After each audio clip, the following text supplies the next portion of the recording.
I'm a simple guy, 25 years old, with modest desires in life. A decent place to live, a job that doesn't drain my soul, and most crucially, my own food. But apparently in my house, that last one is a pipe dream. Why? Because my sister, Emma, 23, is a food-stealing bandit with no concept of boundaries. The worst part?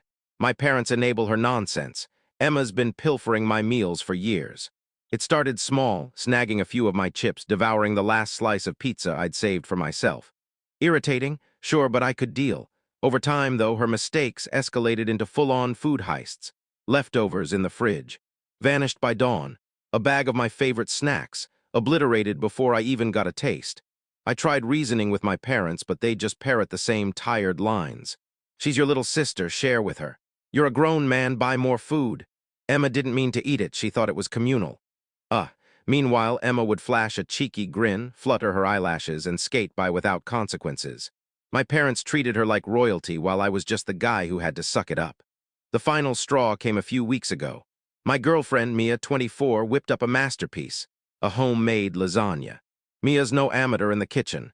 She poured hours into crafting this dish, tailoring it to my exact tastes. It was a glorious stack of cheese, meat, and love, the kind of meal you dream about. That night I came home, salivating at the thought of that lasagna. I could almost taste the gooey cheese, the perfectly balanced sauce. But when I opened the fridge, nothing, not a crumb, just an empty dish in the sink. And who strolls into the kitchen, smug as ever, licking her fingers? Emma. "Oh, wow, that was amazing," she said, stretching like she'd just eaten a five-star meal. "You should totally get Mia to make another." I was livid. "You ate my lasagna?" I asked, barely keeping my cool. She shrugged. "I was starving." "You knew it was mine." Another shrug. "It's not a big deal. You always overreact about food." I swear I felt my sanity slip away. My parents. They backed her as usual. "It's just lasagna. Be glad she enjoyed it. Mia can make another." Oh, I was done. I vowed Emma would never touch my food again. That's when the plan was born, a glorious, devious act of revenge. Emma had a big date coming up with a guy she was obsessed with. She wanted everything perfect, the house spotless, her outfit impeccable, her makeup flawless. And of course, she planned to dazzle him with her cooking. Perfect. I decided to make the most mouth-watering dish for myself, knowing she wouldn't resist stealing it.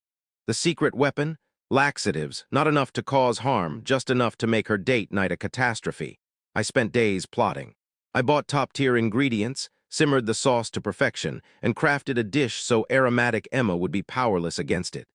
To top it off, I set up hidden cameras around the house. If I was going to pull this off, I wanted a front-row seat to the chaos. I had no clue how spectacularly my plan would unfold. The day of Emma's date arrived, and I was ready. I'd created a divine plate of creamy, cheesy pasta topped with garlic butter shrimp. The smell was so intoxicating I almost ate it myself. But it had a special twist. A carefully measured dose of laxatives, just enough to wreak havoc on her insides. I stashed the dish in the fridge and played it cool. Predictably, Emma swaggered into the kitchen, spotted my pasta, and did what she does best. She grabbed a fork, took a massive bite, then another, then another. "This is incredible," she groaned, savoring every bite. She ate half the plate, then put the rest back, planning to pass it off as her own creation for her date. Perfect. Now the real show began. I'd hidden 3 cameras around the house, one in the living room, one in the dining area, and one aimed at the bathroom hallway. I grabbed my tablet, parked my car outside, and prepared to watch the greatest spectacle of my life. At 8 p.m., Emma's date, Ryan, a guy who looked like he stepped out of a cheap cologne commercial, showed up. Emma greeted him with her fake charming voice. "Ryan, you look so good." Blah, blah, blah, get to the good stuff. They sat down and Emma served him my pasta, claiming she made it. I was already cracking up.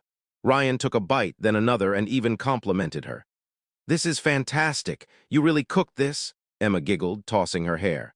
"Of course, I love to cook." Hilarious. Then the moment of truth hit. At 8:20 p.m., the first rumbles started. Emma shifted in her seat, her face twitching. A loud gurgle erupted from her stomach, audible through my tablet. Ryan kept eating, clueless. Emma forced a smile, but it was pained. She clutched her stomach like she was wrestling a beast. Then across the table, Ryan froze. His face changed. He blinked fast, squirmed in his chair. A tiny accidental fart slipped out, a soft. Emma's eyes widened in horror. Then a louder, longer fart from Ryan like a trumpet blast. I was losing it in my car. By 8:25 p.m., chaos erupted. Emma leapt up. "Ryan, I'll be right back." She sprinted for the bathroom. Ryan sat stunned for a moment, then his stomach growled, a sound like a possessed creature. He jumped up, racing after her. Here's where it gets better. Emma didn't lock the bathroom door in time. Ryan, desperate, barged in. They both screamed. "Ryan, get out! Emma, I can't hold it!" They were battling for the toilet. The cameras caught it all. I was crying from laughter. Emma shoved Ryan out and locked the door. Ryan pounded on it, pleading, "Emma, please." Inside, Emma was waging her own war. "I'm busy," she yelled. Ryan doubled over, his stomach roaring like a dying beast. Sweat dripped down his face as he hopped from foot to foot. He glanced around, panicking. The guest bathroom, locked with the keys missing. I was in hysterics. Ryan eyed the kitchen sink, and I thought he might actually go for it. Then he spotted the backyard door, hope flashing in his eyes. He bolted outside. But then, disaster.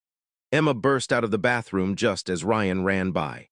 They collided like two runaway trains. Emma screamed. Ryan yelped. Both clutched their stomachs.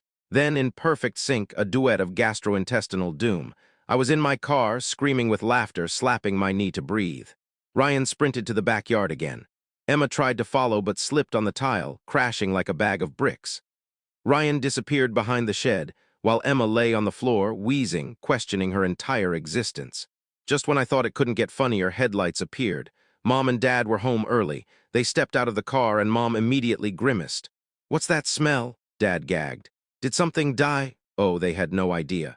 They rushed inside and the stench hit them like a punch. Mom retched. Dad was dry heaving in the hallway. Then they saw Emma sprawled on the floor, a wreck, makeup smeared, hair a mess, sweating like she'd run a marathon. Ryan stumbled in from the backyard, shirtless, drenched in sweat, looking like he'd survived a horror movie. His belt was half undone, his legs shaky, his eyes vacant. "What happened?" Dad demanded. Emma, barely coherent, raised a trembling hand. I don't know," she whispered, voice broken. Ryan gripped the wall, muttering, "I need to go home." Then another loud, wet gurgle echoed from who I couldn't tell. Mom screamed. Dad gagged again. Ryan froze, terror on his face. Emma broke down, sobbing. Dad, furious, turned to me. "Did you do this?" I fought to keep a straight face. "Do what?" I asked, barely containing my laughter. Mom pointed at Emma. "She looks like she's been through hell." Dad glared at Ryan, who looked like he'd seen the apocalypse. Mom turned to me. "What did you do?" I shrugged. "Maybe the pasta didn't agree with them." Emma wailed. "You poisoned me." I raised an eyebrow. "Poison, that's a bold claim, sis. What makes you say that?" She screamed. "Because my stomach's trying to kill me." Dad was still in the hallway, breathing like he was in labor. Ryan, he just left. No goodbye, no jacket, just walked out like he'd seen the devil. "Explain this," Mom demanded. I shrugged again. "Emma cooked the food." Emma lunged at me. I dodged. Dad chased me. Mom started crying, and Ryan gone for good. The aftermath, was it worth it? Hell yes. Was I grounded? You bet. But every second was worth it. One thing's for sure, Emma hasn't touched my food since, and that, folks, is how I won the ultimate sibling war.